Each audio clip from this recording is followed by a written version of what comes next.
to this week's midterm elections, there are a lot of celebrities out there campaigning candidates all over the country.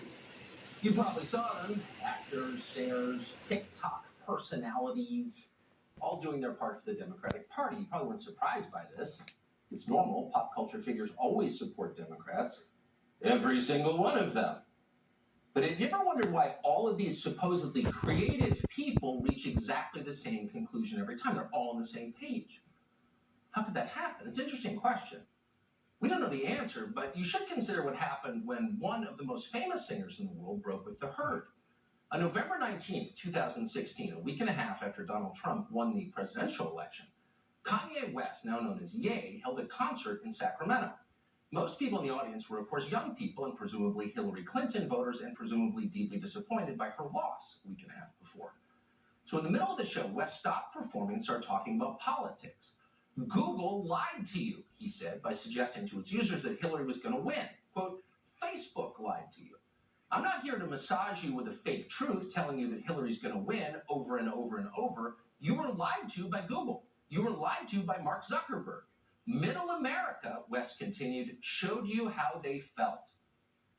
Well, at this point, some of the audience began to boo, but West kept going. He complimented Donald Trump repeatedly.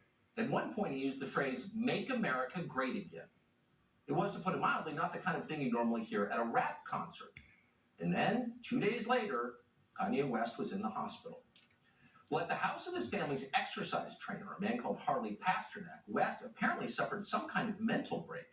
Pasternak called an ambulance to pick him up. West was taken away, and then he was sedated with at least 7 different psychiatric medications, including benzodiazepines, lithium, sleeping pills, and olanzapine.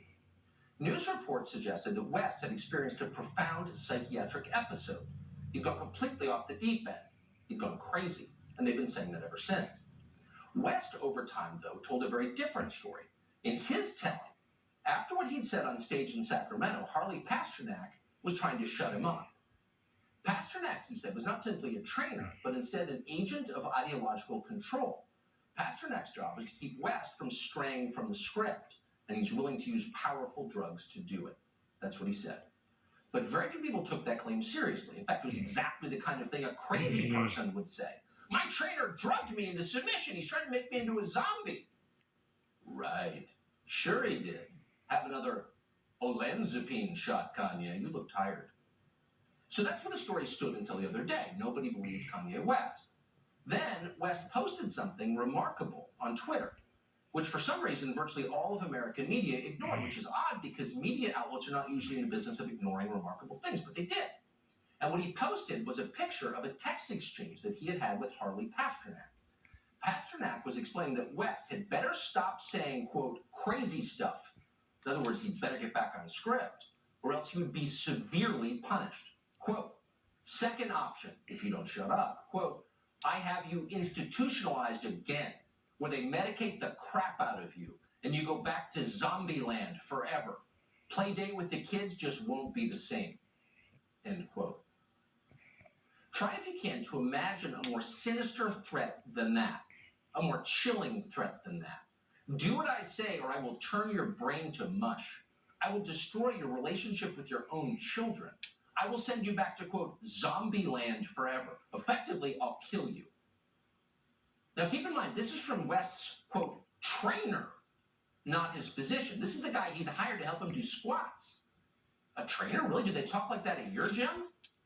Probably not. So what's going on here exactly?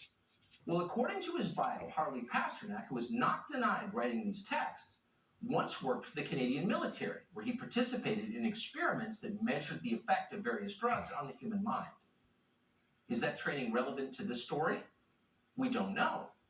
We do know that based on this text exchange, which again, Harley Pasternak has not said is untrue or fake, on the basis of that, law enforcement agencies definitely ought to be looking very closely at Harley Pasternak, who, by the way, apparently has dozens of other celebrity clients, some of whom seem to be out there campaigning.